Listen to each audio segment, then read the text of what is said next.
Hey Lawn Care Nation, in this video I'm going to talk to you about what living a lawn care life or a lawntrepreneur life is really like, coming up.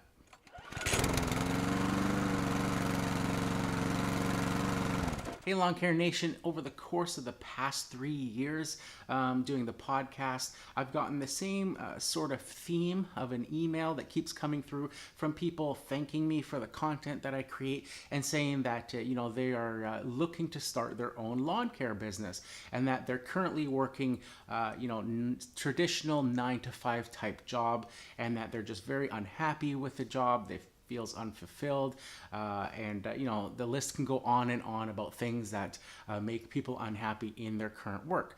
So I thought with the start of the 2018 spring lawn care season almost upon us that I would take this opportunity to sort of bring up what living a lawn care life or a lawntrepreneur life is really like, so that you can go into it with your eyes sort of wide open, knowing what to expect.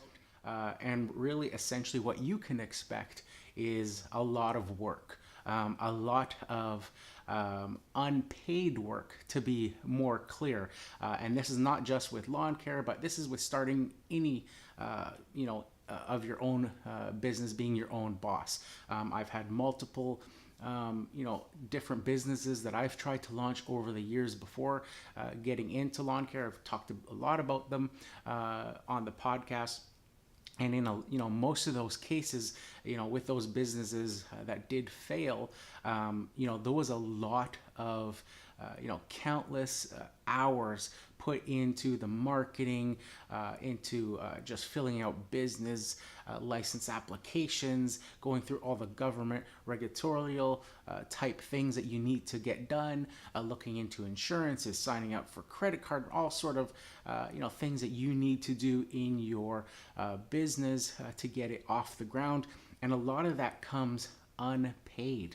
Now, of course, as your business grows and it becomes more successful, then you will factor in all of that other work into your future quotes as you get more popular and more established and can afford to maybe just cherry pick the best type of jobs or a specific target type of client that you want to go after.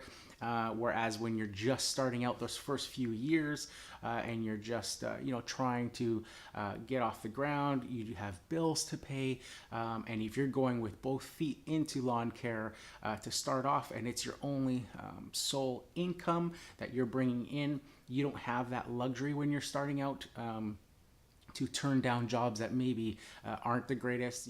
So we've all had those situations when you're starting out in a lawn care business, and as you get further along, you'll be able to cherry pick better jobs and start to let go of those worse jobs. But it still comes down to a lot of work. Like I said, it all falls on your shoulders. You have to be the guy cutting the grass. You have to be the guy trimming.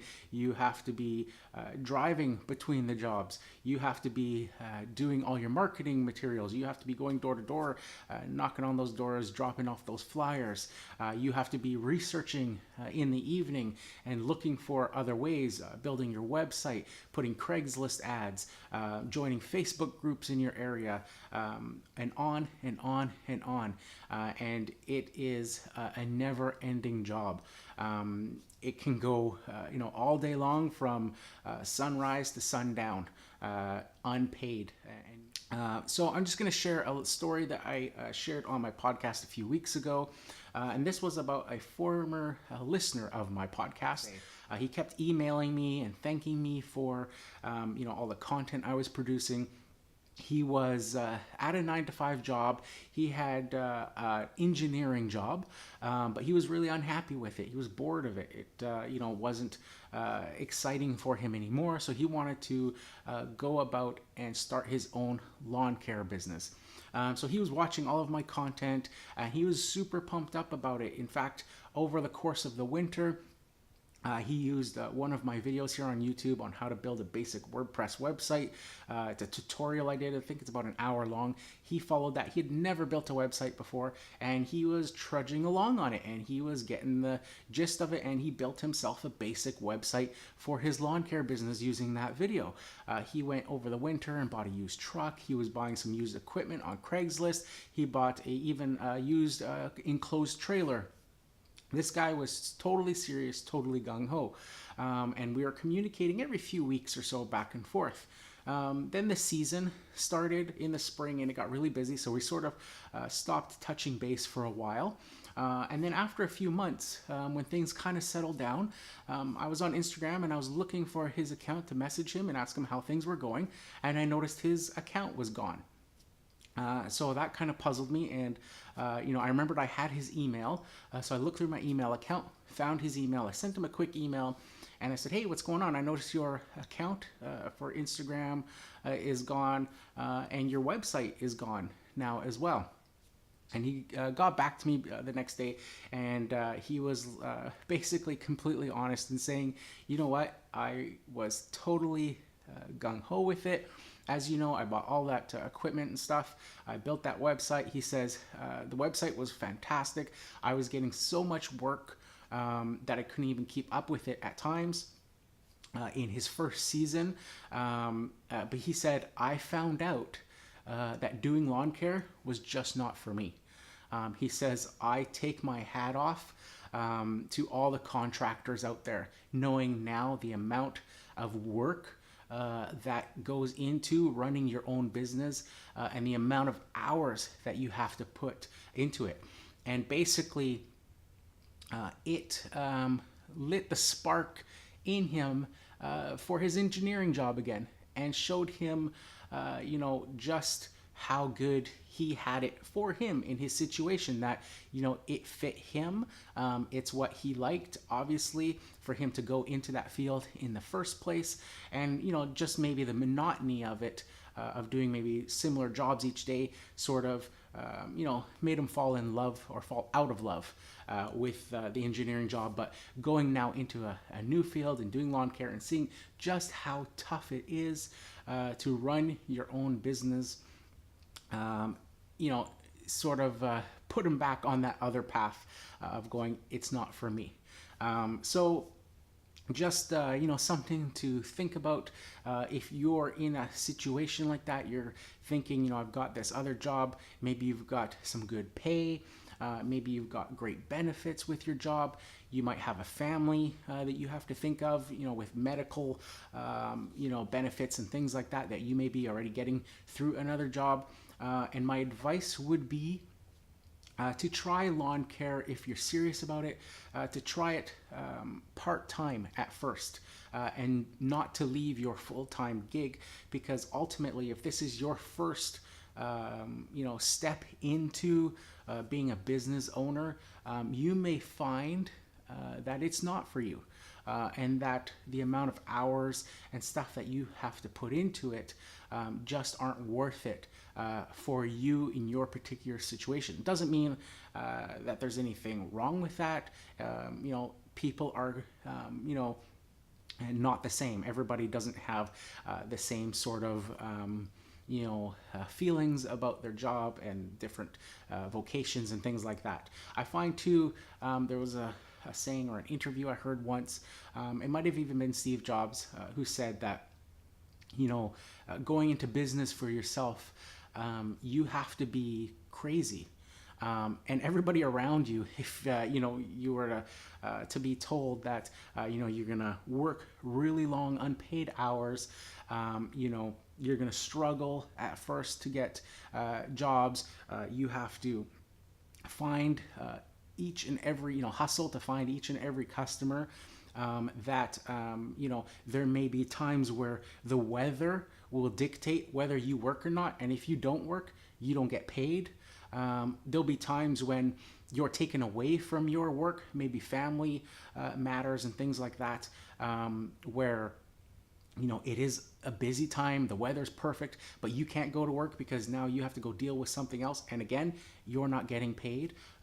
And a whole bunch of scenarios that go into being your own a business owner, and that you literally almost have to be crazy to do it, because when you sort of break it down, only a crazy person would actually go and step into being their own boss with all that comes with it. The difference here, though, is if you love doing what you do, whether it's lawn care or some other small business, that passion for what you're doing will far exceed all of those other negatives, all of that working unpaid, all of that other stuff that comes with it. It'll all be worth it if you do love what you're doing. So just a lot there to think about, your passion for what it is that you're doing, that you're thinking about going into business for, whether, like I say, it's lawn care or some other business, because that will take you through those difficult, hard times when you look at yourself in the mirror and you're like, is it worth it? I'm doing all this, putting all this time in, putting all this effort in. It seems like I take one step forward and then two steps back. I'm not getting any traction. Nobody's calling. The phone's not ringing. Maybe you're getting pressure from your significant other, your wife, your girlfriend, because money is now becoming tight through those growing years, those growing pain years in your business. And that passion for what you're doing is what will carry you through those tough times. So that would be my biggest tip, is to make sure, if you're thinking about this, that number one, you do love being outside, you love working and mowing lawns, and number two, to just go into it knowing that it's going to be a lot of work all the time, and that work isn't going to be paid work. I'm sure you've maybe caught yourself doing this. I know I have, and that's the situation where I might be working at a regular 9-to-5 job like I have in the past, and something will happen. A manager, a superior, or something will ask you to do something that maybe is out of the norm. You would sit and you would think to yourself, I don't get paid for this. Well, in lawn care and running your own business, you get a lot of moments of, I don't get paid for this. So just keep that in mind going into it with your eyes wide open. And like I say, if you're thinking about it and you've got a secure 9-to-5 job, then my best advice would be not to leave that job and work lawn care. Start a lawn care business on the side on the weekends and do it part-time until you are established enough or have been doing it long enough, maybe the first season or so, until you know for sure that, yes, this is what I want to do. I like doing it. Before you go and quit another job. So that's it for this one, guys. If you like this video, hit that like button. If you haven't subscribed, consider subscribing. If you want to check out my lawn care podcast t-shirt collection, I'll leave a link down below to my Amazon affiliate store. There's a bunch of designs in there that you can check out. And that's it for this one. So here's to wishing you guys all overwhelming success and freedom in your lawn care business. Bye for now.